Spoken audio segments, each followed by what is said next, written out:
پورا مجمع کہہ دیجئے یا حسین. ایک بار دونوں ہاتھوں کو اٹھا کے کہہ دیجئے یا حسین. میرا مولا علی مولا میرا مرشد علی مولا. مولا علی کی آن ہے اور شان ہے حسین. مولا علی کی آن ہے اور شان ہے حسین. دین نبی کی دیکھیے پہچان ہے حسین. دین نبی کی دیکھیے پہچان ہے حسین. سر کو کٹا جس نے بچایا دین کو. سر کو کٹا جس نے بچایا دین کو.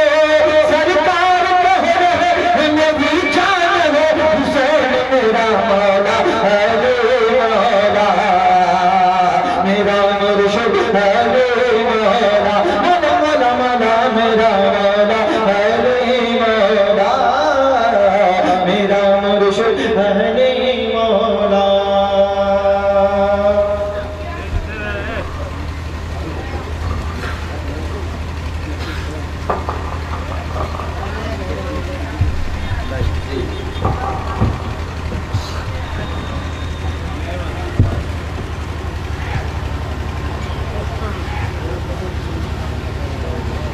غموں کے شہر میں آ کر حسین لکھتا ہوں.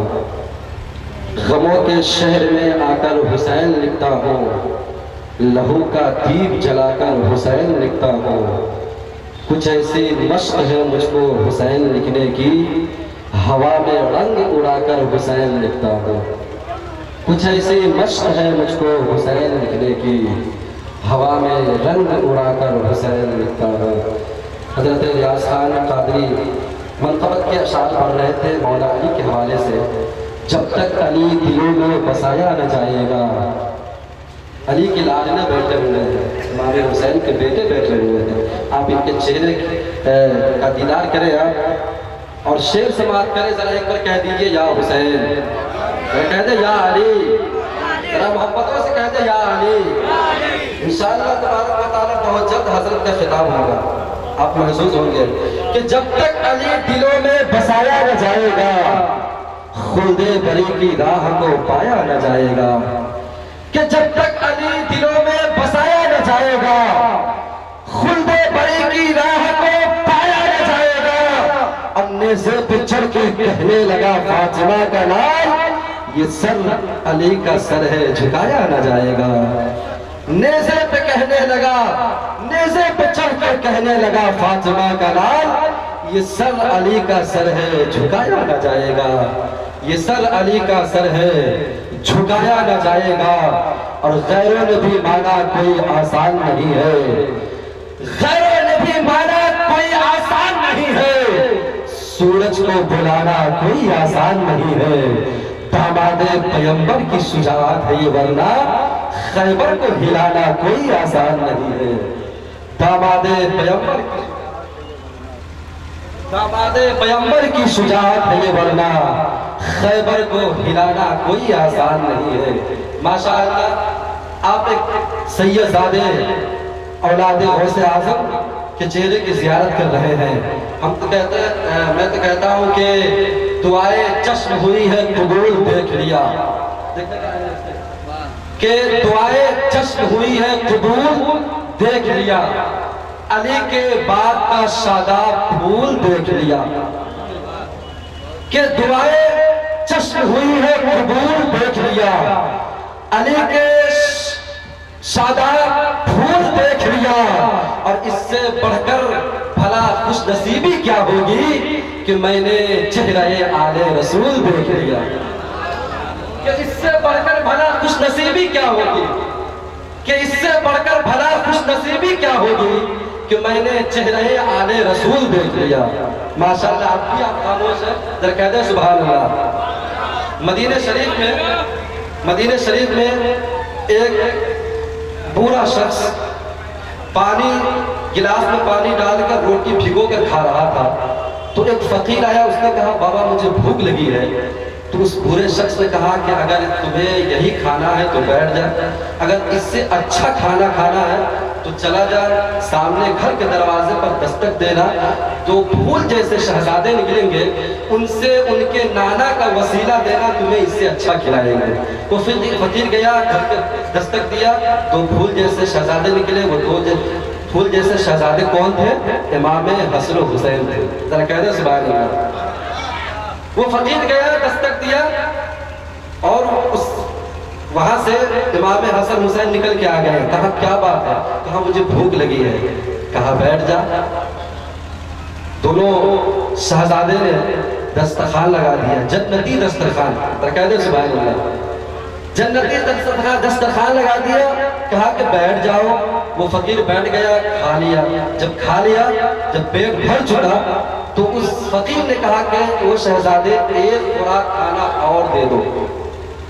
تو شہزادوں نے کہا کہ وہ کس کے لیے؟ تو اس فقیر نے کہا کہ اس بوڑھے شخص کے لیے جس نے اس گھر کا پتہ بتایا ہے۔ اتنا سنا تو امام حسین چیخ ماری، کہا ہو فقیر، او اجنبی انسان، تم جسے بوڑھا کہہ رہے ہو وہ کوئی عام انسان نہیں بلکہ میرا باپ علی ہے۔ علی، ذرا کہہ دے یا علی، ذرا محبتوں سے کہہ دے یا علی۔ قیامت تک علی کے لال کا فیضان باقی ہے، زمانہ لاکھ دشمن ہے مگر ایمان باقی ہے۔ قیامت تک علی کے لال کا فیضان باقی ہے، زمانہ لاکھ دشمن ہے مگر ایمان باقی ہے۔ جو ساری زندگی کھاتا سوکھی ہوئی روٹی، اسی انسان کے بیٹے کا دسترخوان باقی ہے، اسی انسان کے بیٹے کا دسترخوان باقی ہے۔ جو ساری زندگی کھاتا رہا سوکھی ہوئی روٹی، اسی انسان کے بیٹے کا دسترخوان باقی ہے۔ چار مصرع پڑھ دیتا ہوں امام حسین کے حوالے سے، پھر حضرت کی گفتگو انشاءاللہ آپ سماعت کریں گے کہ علی و فاطمہ زہرا کا بیٹا مسکراتا ہے، میرے رسول کی آنکھوں کا تارا مسکراتا ہے۔ ذرا کہہ دے یا حسین، ذرا محبتوں سے کہہ دے یا حسین، ذرا بلند آواز کے ساتھ کہہ دے یا حسین۔ علی و فاطمہ زہرا کا بیٹا مسکراتا ہے، میرے رسول کی آنکھوں کا تارا مسکراتا ہے۔ حسین ابن علی نے جو کیا تھا دستر کربل میں، قسم اللہ کی اب بھی وہ سجدہ مسکراتا ہے، قسم اللہ کی اب بھی وہ سجدہ مسکراتا ہے۔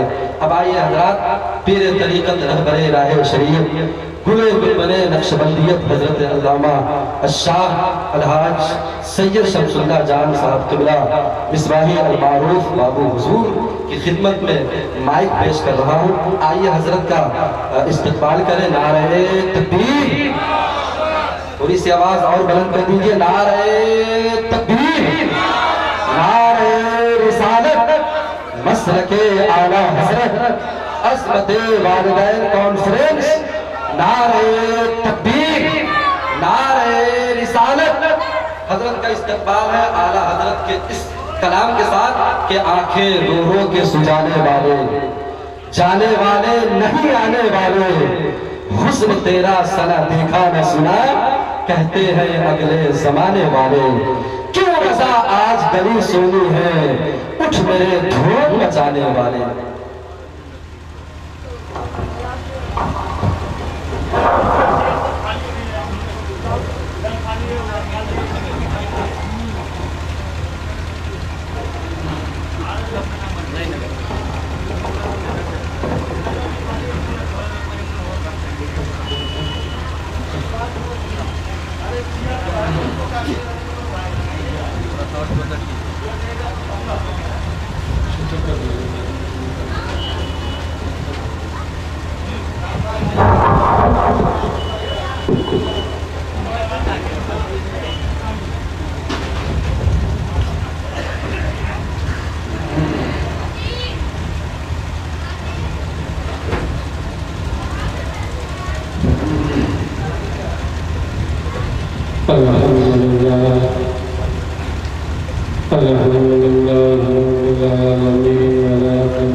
فقد قال الله تبارك وتعالى في القرآن المجيد بسم الله الرحمن الرحيم قل إن الموت الذي تفرون منه فإنه ملاقيكم ثم تردون إلى عالم الغيب والشهادة فينبئكم بما كنتم تعملون. وقال النبي صلى الله عليه وسلم أكثر الذكر هازم اللذات الموت. وقال النبي صلى الله عليه وسلم ألا للموت سكرات. وقال النبي صلى الله عليه وسلم الموت جسر يوصل الحبيب إلى الحبيب، أو كما قال النبي صلى الله عليه وسلم إن الله وملائكته يصلون على النبي يا أيها الذين آمنوا صلوا عليه وسلموا تسليما. اللهم صل على سيدنا مولانا محمد وعلى آل سيدنا ومولانا محمد وبارك وسلم صلاة وسلام عليك يا رسول الله صلى الله عليه وسلم. معزز المحترم حاضرین معافی اور اسٹیج پر تشریف فرما علماء اہل سنت، اللہ جل شانہ کا شکر ہے، فضل ہے، کرم ہے کہ ذات پاک نے آپ کو اور ہم کو ذکر خدا، ذکر مصطفیٰ کی محفل میں آنے کی توفیق عطا فرمائی ہے۔ یہ آپ کی اور ہماری مشترکہ خوش نصیبی ہے۔ بہترین، اصل ترین، افضل ترین زندگی وہی زندگی ہے جو زندگی کے لمحات عبادت میں گزر جائے، ریاضت میں گزر جائے، اطاعت و بندگی میں گزر جائے، مسجد میں گزر جائے، قرآن کی تلاوت میں گزر جائے، درود پڑھنے میں گزر جائے، والدین کی خدمت کرنے میں جو زندگی کے لمحات بسر ہو جائے، غریبوں کی مدد کرنے میں جو زندگی کے لمحات گزر جائے، وہ سب سے بہترین، اصل ترین زندگی ہے۔ زندگی تو سب کو گزارنا ہی ہے، لیکن ایک مسلمان کی سب سے بہترین زندگی ہے کون سی؟ ایک مسلمان کی اصل زندگی ہے کون سی؟ ایک مسلمان کو کس زندگی کے لیے پیدا کیا گیا ہے، اس سے آج کا مسلمان غافل ہو چکا ہے۔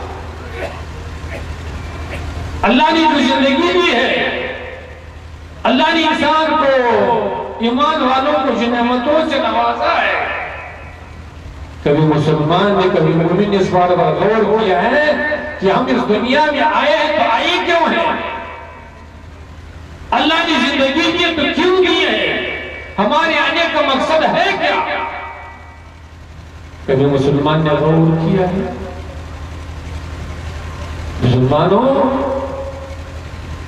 زندگی کا مقصد اللہ جل شانہ نے قرآن حکیم کے اندر بیان کرتے ہوئے اللہ جل شانہ نے ارشاد فرمایا وَمَا خَلَقْتُ الْجِنَّ وَالْإِنسَ إِلَّا لِيَعْبُدُونِ، کہ انسان تمہارے تخلیق، تمہاری 60 سال، 70 سال، 50 سال کی زندگی جو مختصر زندگی ہے، جو مختصر زندگی ہے، قبر کے مقابلے میں، مرنے کے بعد کو جو زندگی آنے والی ہے اس کے مقابلے میں، یہ سب سے مختصر، سب سے کم ترین زندگی ہے۔ اسی زندگی کو اللہ جل شانہ نے کیوں دیا ہے، اس آیت مبارکہ میں اللہ جل شانہ نے بیان فرمایا کہ تمہاری زندگی دنیا دولت کے نہیں، مکان اور کوٹھی اور بنگلے کے لیے نہیں، زمین و جائیداد کے لیے نہیں، کرسی اقتدار کے لیے نہیں، ظلم و زیادتی کے لیے نہیں، موبائل چلانے کے لیے نہیں، آئے و اشرف کے لیے نہیں. تمہاری زندگی کس کے لیے ہے؟ اللہ اور اللہ کے رسول کی اطاعت اور بندگی کے لیے تم کو زندگی دی گئی ہے. لیکن آج کا مسلمان اپنی زندگی کے مقصد سے دور ہو چکا ہے. مسلمان آج کا ہمارا معاشرہ صبح سے لے کر کے شام تک کس میں لگا ہوا ہے؟ دنیا کے عیش و عشرت میں، دنیا کے محبت میں، دنیا کے حصول میں. قبر کو بھول چکا ہے، قبر کی تنہائی کو بھول چکا ہے، قبر کی اندھیرے کو بھول چکا ہے، میدان معاشر کے تصور کو مسلمان بھول چکا ہے. اور اس ساتھ زندگی کو یہ سمجھ لیا کہ ہمارے اصل زندگی یہی ہے، اور اسی کے لیے صبح بھی محنت کر رہا ہے، شام کو بھی محنت کر رہا ہے، اور اسی میں کیا اپنی زندگی کو گزار رہا ہے، بسر کر رہا ہے. صحابہ اکرام کی کیا تمنا تھی، کیا خواہش تھی. حضرت معاذ بن جبل جو حضور کی جلیل قدر صحابی ہے، یہ وہ صحابی ہے جب اللہ کے رسول نے یمن کی طرف روانہ کرنے کے لیے آپ کو گورنر بنا کر کے، آپ کو امیر بنا کر کے یمن کی طرف روانہ کر رہے ہیں، اور اللہ کے رسول نے آپ کو رسل کرنے کے لیے مدینہ منور سے باہر تک سفر اپنا رخصت کیا. جب حضرت معاذ بن جبل کا آخری وقت آیا، دنیا سے رخصت ہو رہا ہے، جوانی کا عالم ہے، 30-32 سال 33 سال کا عمر ہے. جب آخری وقت آیا، آخری گھڑی چل رہی ہے، صحابہ کرام چاروں طرف سے موجود ہے، عاجز واقعی موجود ہے. حضرت معاذ بن جبل رو رہے ہیں، آنکھوں سے آنسو بہا رہے ہیں. لوگوں نے عرض کیا، معاذ آپ کیوں رو رہے ہیں؟ آپ تو اللہ کے رسول کی صحابی ہے، آپ کے پاس نماز کی کمی نہیں، تلاوت کی کمی نہیں، جہاد کی کمی نہیں، عبادت کی کمی نہیں، کہ آپ کیوں رو رہے ہیں؟ کون سے ڈر رہے ہو؟ حضرت معاذ بن جبل نے ارشاد فرمایا کہ نہیں، میں موت سے نہیں ڈر رہا ہوں، میری ایک تمنا تھی، خواہش تھی، وہ تھوڑی بھی ہو سکی، اس لیے میں رو رہا. تو لوگوں نے عرض کہ معاذ کون سی خواہش آپ کی پوری نہیں ہو سکی، کون سی آپ کی تمنا پوری نہیں ہو سکی؟ حضرت معاذ بن جبل نے ارشاد فرمایا کہ کہا میری خواہش تھی، تمنا تھی کہ کاش رمضان المبارک کا مبارک مہینہ ہوتا، رحمت والا مہینہ ہوتا، کفار گرمی کا موسم ہوتا، کفار سے مقابلہ ہوتا، اور میں لڑتے لڑتے اللہ کی رضا کے لیے لڑتے اللہ کے راستے میں اپنے ہاتھ کو بھی کٹا دیتا، اللہ کے راستے میں اپنے پاؤں کو بھی کٹا دیتا، اور اللہ کے راستے میں اپنے گردن کو بھی کٹا دیا. اور کل بروز محشر جب اللہ تعالیٰ ارشاد فرمائے کہ معاذ کیا لے کر کے آیا ہے؟ میں بارگاہ الہیہ سے کیا اللہ، میں تیرے راستے میں اپنے ہاتھ کو بھی کٹا کے لایا ہوں، اپنے پاؤں کو بھی کٹا کے لایا ہوں، اور تیرے راستے میں اپنے گردن کو بھی کٹا کے لایا ہوں. یہ تو صحابہ کرام کی خواہش اور تمنا. آج ہمارے آپ پر ہماری تمنا کیا ہے؟ آج ہمارے مسلمان کی خواہش ہے کیا؟ آج کا مسلمان کی خواہش یہ ہے کہ کیا ہمارا جو منزلہ ہو جائے، تین منزلہ ہو جائے، ہمارے مارکیٹ ہو جائے، ہمارے دنیا دولت ہو جائے، ہم کروڑپتی کا پتی بن جائے. یہ آج کا مسلمان کا یہ خواہش ہے. قبر کی کامیابی کا مسلمان کا کوئی خواہش ہے نہیں. قبر کے اندھیری سے کیسے بچ جائیں گے، قبر کے عذاب سے کیسے بچ جائیں گے، موت کی آسانی کیسے آئیں گی؟ مسلمان اس کے لیے اس کی کوشش کا حاصل کرنے کے لیے مسلمان تیار ہے نہیں. تو یہ محفل پاک اس ساجہ ثواب کے محفل پاک ہے. اللہ جل شان اس محفل پاک کے صدقے و تحفے میں جن کی ساجہ ثواب کی اس محفل کو منعقد کی گئی ہے، اللہ ان کو کروٹ کروٹ جنت نصیب فرمائے. تو جہاں یہ ساجہ ثواب کی محفل ہے، وہاں آپ کی اور ہماری اصلاح کی بھی محفل ہے. وہاں یہ محفل آپ اور ہم کو موت کا بھی پیغام دے رہا ہے کہ محروم دنیا سے جا چکا ہے، مکان چھوٹ چکا ہے، زمین چھوٹ چکا ہے، اولاد چھوٹ چکا ہے. کل ایسی دن آنے والا ہے کہ آپ اور ہم کو موت کا جھٹکا لگنے والا ہے. مکان بھی چھوٹ جائے گا، اولاد بھی چھوٹ جائے گا، زمین دولت بھی چھوٹ جائے گی، نام و شہرت بھی ختم ہو جائے گی. کیا ہوگا اس قبر میں؟ دنیا میں خالی ہاتھ آیا تو دنیا سے خالی ہاتھ ہو کر کے اس قبر میں جانا یہ پڑے گا. اس کو قرآن حکیم نے اللہ جل شانہ نے ارشاد فرمایا قل ان الموت الذی تفرون منہ فانہ ملاقیکم. اے محبوب اپنے ماننے والوں سے اپنی امت کو خبردار کر دیجیے، اپنی امت کو بتا دیجیے. کیا بتا دیجیے؟ ان الموت الذی تفرون منہ، کہ جس موت سے تم لوگ بھاگنا چاہتے ہو، جس موت سے تم لوگ نفرت کرنا چاہتے ہو، جس موت کو تم لوگ پسند ہی نہیں کرتے ہو، جس موت سے تم لوگ بچنے کے لیے ڈاکٹروں کو چکر لگاتے ہو، فَإِنَّهُ مُلَاقِكُمْ، ایک نہ ایک دن یہ موت تم لوگوں سے ملاقات کر کے ایک دن ایسے آنے والا ہے کہ ہر انسان کو کیا ہوگا؟ موت سے ملاقات کرنی پڑے گی، موت کا جھٹکا لگنا ہی پڑے گا. اور موت ایسی حقیقت ہے کہ موت میں کسی کا اختلاف نہیں، چاہے مسلمان ہو، چاہے یہودی ہو، چاہے نصرانی ہو، چاہے مشرک ہو، چاہے کسی بھی زبان سے کسی علاقے سے تعلق ہو، تمام انسان اس بات پر متفق ہے کہ کیا ہوگا؟ ایک نہ ایک موت کا سامنا کرنا ہی پڑے گا، موت کا ذائقہ چکھنا ہی پڑے گا، اس دنیا کو چھوڑ کے جانا ہی پڑے گا. اور موت کا ذائقہ، موت کا چکھنا کتنا تلخ ہوتا ہے. حدیث پاک میں آتا ہے کہ جب انسان قریب الموت ہو جاتا ہے، موت سے قریب ہو جاتا ہے، آخری گھڑی جب آ جاتی ہے، اس کو اتنا پیاس لگتا ہے، اتنا پیاس لگتا ہے کہ اگر پوری سمندر کا پانی پلا دیا جائے تب بھی اس کا پیاس بجھنے والا ہے. اتنا شدید اس کو پیاس لگتا ہے.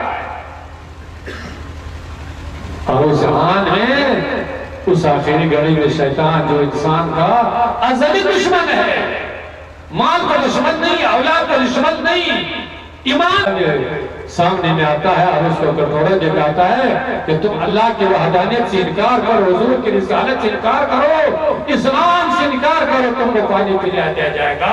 یہی امتحان کی بڑی ہوتی ہے. اس لیے اللہ کے رسول ارشاد فرمایا انما الاعتبار بالخواتم، کہ انسان کا اعتبار کس ہوگا؟ خاتمے پر ہوگا. اگر ایمان پر خاتمہ نصیب ہوا، اللہ ہر مسلمان کو ایمان پر خاتمہ نصیب فرمائے. کم سے کم آمین تو کہو. اگر ایمان پر خاتمہ نصیب ہوا تو مرنے کے بعد جتنے منازل آنے والے ہیں، چاہے قبر کے منزل ہو، چاہے میدان محشر کے منزل ہو، ہر منزل پر کامیابی، کامرانی نصیب ہوگی. ہر منزل پر اللہ کی رحمت ہوگی، اللہ کی راضی ہوگا، اللہ کے رسول کی راضی ہوگا. تو اللہ جل شانہ نے ارشاد فرمایا اے محبوب اپنی امت کو خبردار کر دیجیے کہ جس موت سے تم لوگ بھاگنا چاہتے ہو، نفرت کرنا چاہتے ہو، یہ کہ نہیں تم لوگوں کو کیا کرنا ہوگا؟ موت کا سامنا کرنا ہی پڑے گا، موت کا ذائقہ چکھنا ہی پڑے گا. اور موت کتنا تلخ ہوتی ہے؟ روایتوں میں ہے کہ حضرت عیسیٰ علیہ السلام اپنی ماننے والوں کے ساتھ، اپنے حواریوں کے ساتھ ایک سفر پر نکل جا رہے، سفر کر رہے ہیں، ایک پراہی قبرستان سے گزر رہے ہیں. حضرت عیسیٰ علیہ السلام جو اللہ کے نبی، ان کے ایک چاہنے والے نفس کے اللہ کے نبی، آپ دعا کر دیجیے کہ اس قبرستان سے ایک مردہ زندہ ہو جائے، اور زندہ ہونے کے بعد ہم لوگ سے پوچھ لیں گے کہ قبر میں کیا کیا سب ہو رہا ہے، ہم لوگ سے معلومات حاصل کر کے پوچھ لیں گے. تو حضرت عیسیٰ علیہ السلام نے ایک پرانی قبر کے پاس گئے اور اللہ کی بارگاہ میں دعا کی. قبر پھٹ گیا، ایک جوان لمبا چوڑا انسان کھڑا ہو کر، زندہ ہو کر کھڑا ہو. 500 سال گزرنے کے بعد یہ مت پوچھے کہ قبر میں کیا کیا ہو رہا ہے، پہلے مجھ سے یہ پوچھ لیجیے کہ مرنے کے بعد میں کتنا تکلیف ہوتی ہے، مرنے کے بعد میں مرنے کے وقت میں کتنی پریشانی ہوتی ہے. کہ 500 سال ہو چکی ہے 500 سال کے بعد بھی مرنے کے وقت جو مجھے تکلیف ہوئی ابھی بھی ہمارے دل و دماغ میں وسائی ہوا ہے۔ تو مسلمانوں، موت کا تو انسان کو سامنا کرنا یا پڑے گا۔ اگر موت کو آسان بنانا چاہتے ہو، دنیا و آخرت کی کامیابی چاہتے ہو، تو کیا کرنا ہوگا؟ اپنی زندگی کا اصلاح کرنا ہوگا۔ اپنی زندگی کے لمحات کو اللہ اور اللہ کے رسول کی اطاعت بندگی میں گزارنا پڑے گا۔ مسجد میں 5 وقت نماز کی پابندی کرنی پڑے گی، حلال و حرام کی تمیز کرنا ہی پڑے گا، آپس میں اتفاق و اتحاد محبت پیدا کرنا ہی پڑے گا، غریبوں کی مدد کرنا ہی پڑے گا، قرآن کے دامن کو پکڑنا ہی پڑے گا، اپنی زندگی کو حضور کی سیرت کے مطابق گزارنا ہی پڑے گا۔ تو پھر انشاءاللہ العزیز آپ دنیا میں بھی کامیاب رہیں گے، دنیا میں بھی اللہ کی رحمتوں کا برسات ہوگا۔ جب دنیا سے رخصت ہو جائیں گے تو یہی قبر، یہی اندھیری کی کوٹڑی، یہی کڑے مکڑوں کی جگہ کیا بنے گا؟ روضۃ من ریاض الجنہ، جنت کے باغیچوں میں اس باغچہ بن کر کے وہی قبر جس میں کوئی انسان اترنے کے لیے تیار ہی نہیں ہے، جس میں انسان اپنے دل و دماغ میں تصور کرنے کے لیے تیار ہی نہیں ہے۔ حضور صلی اللہ علیہ وسلم فرماتے ہیں کہ ایک مومن کے لیے وہ قبر کیا بنے گا؟ روضۃ من ریاض الجنہ، جنت کے باغیچوں میں سے باغچہ بند کر کے آیا۔